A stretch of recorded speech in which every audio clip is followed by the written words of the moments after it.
The government wants to expand the Lok Sabha and implement 33% reservation for women under the Nari Shakti Vandan Adhiniyam. On paper, it looks like a straightforward reform, but in practice, it opens up a complex legal and political puzzle. The plan being discussed is to increase the strength of the Lok Sabha from 543 to around 816 seats and reserve about one-third of them for women. Now, at the same time, the government wants to maintain the current proportion of seats among states. That is where the first problem begins. India's constitution, especially Article 81, is built on the principle of one person, one vote, one value. This means representation in parliament should broadly reflect population. But population growth has not been uniform across the country. Northern states have grown faster, while southern states stabilized earlier. So freezing the current balance while increasing seats could be seen as ignoring population realities, and that opens the door to legal challenges. Now, there is also the question of delimitation. Since 1976, India has effectively frozen the redistribution of seats among states to maintain political balance. This freeze was later extended until after the first census post 2026. Once the census is completed, delimitation becomes unavoidable.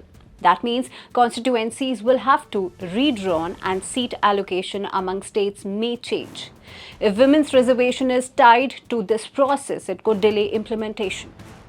If it is delinked, it may require legal adjustments that could again be challenged in court. Now, another hurdle is structural. The constitution currently caps the Lok Sabha strength at 550.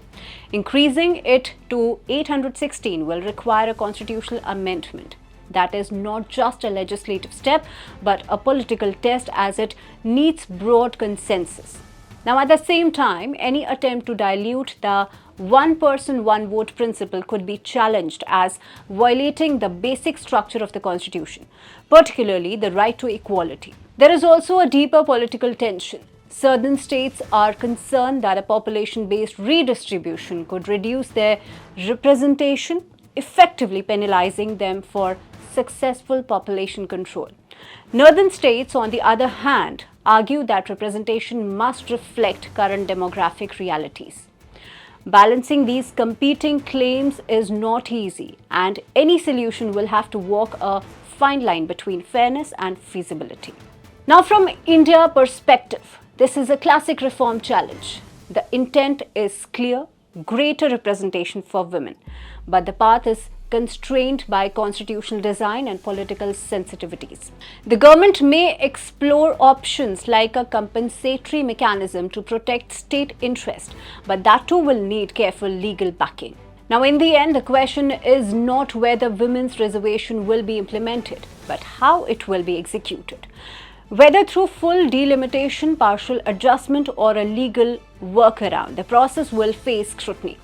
Because in India, passing a law is only the first step. Ensuring that it stands up to constitutional principles is the real test.